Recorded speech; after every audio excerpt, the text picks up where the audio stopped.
बच्चों, let's read this question. The question is, at 283 Kelvin, a saturated solution of solid X can be prepared by dissolving 21 gram of it in 100 gram of water. The maximum amount of X which can be dissolved in 100 gram of water at 313 Kelvin is 62 gram. An attempt is made to dissolve 50 gram of X in 100 gram of water at 313 Kelvin. और यहाँ पे statements दिए, all the 50 gram of X will dissolve at 313 Kelvin.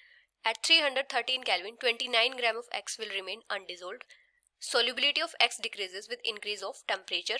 On cooling the solution of X from 313 Kelvin to 283 Kelvin, more than 21 gram of X will crystallize out.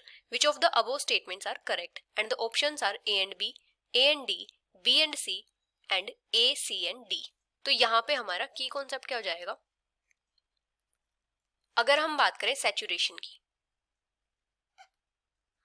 तो किसी भी solution में saturation कब आता है? जब भी हम किसी सॉल्वेंट में कोई सॉलिड को ऐड कर रहे हैं, तो वहां पे एक मैक्सिमम लिमिट आ जाती है कि उस लिमिट के बाद हम और सॉलिड उसमें डिसॉल्व ही नहीं होगा, ऐड नहीं कर सकते, तो वहां पे क्या होता है? सैचुरेशन आता है। अभी यहाँ पे क्या बोला कि 283 केल्विन पे एक सैचुरेटेड सॉल्यूशन है सॉलिड एक्स का, जो प्रिपेयर हो रहा है bye dissolving 21 gram of it in 100 gram of water, और जो मैक्सिमम अमाउंट है एक्स का 313 केल्विन पे, वो कितना है? 62 ग्राम ऐड कर सकते हैं हम 100 ग्राम ऑफ वाटर में।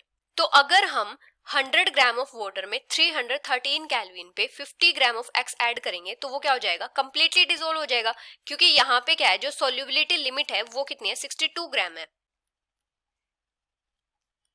Solubility limit of X at 313 kelvin, ये कितनी है? 62 ग्राम है।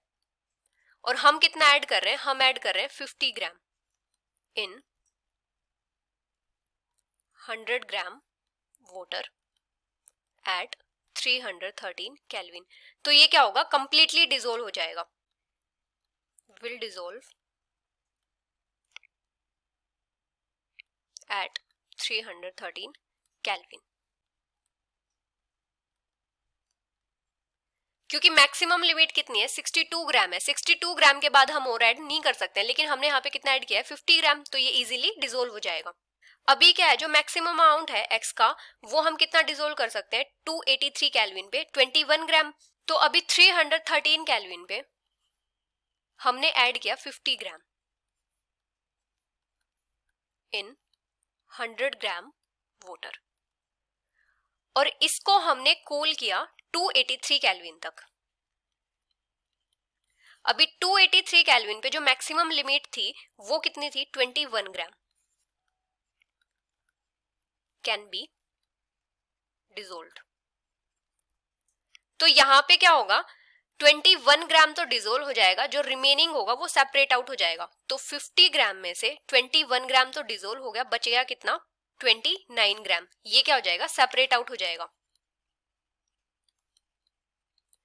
क्योंकि 283 केल्विन पे जो मैक्सिमम लिमिट थी वो कितनी थी? 21 ग्राम थी। ये क्या थी? सोल्यूबिलिटी लिमिट है ऑफ एक्स एट 283 केल्विन।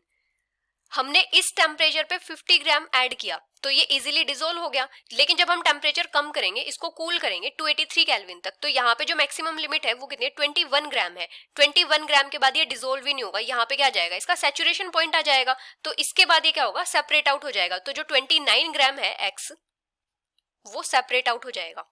और अभी क्या होता है, जब हम टेम्परेचर को इंक्रीज करते हैं, तो जो सोल्यूबिलिटी होती है वो इंक्रीज करती है। On increasing temperature,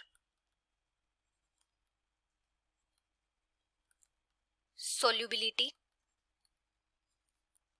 of solute increases, मतलब वो इजीली डिसॉल्व हो जाता है सॉल्वेंट में। तो यहाँ पे फर्स्ट स्टेटमेंट क्या है? All the 50 gram of X will dissolve at 313 kelvin, तो ये करेक्ट है। सेकंड है at 313 kelvin 29 gram of X will remain undissolved, तो ये इनकरेक्ट है। थर्ड है solubility of X decreases with increasing of temperature, ये भी इनकरेक्ट है। सॉल्युबिलिटी क्या करती है? इंक्रीज करती है। फोर्थ है on cooling the solution of X from 313 kelvin to 283 kelvin, more than 21 gram of X will crystallise out, तो ये भी करेक्ट है। कितना क्रिस्टलाइज हो जाएगा? 29 ग्राम। तो यहाँ पे करेक्ट स्टेटमेंट कौन सी है? First and fourth. So the final answer is A and D, which is option B. Hope you understood it well. Best of luck.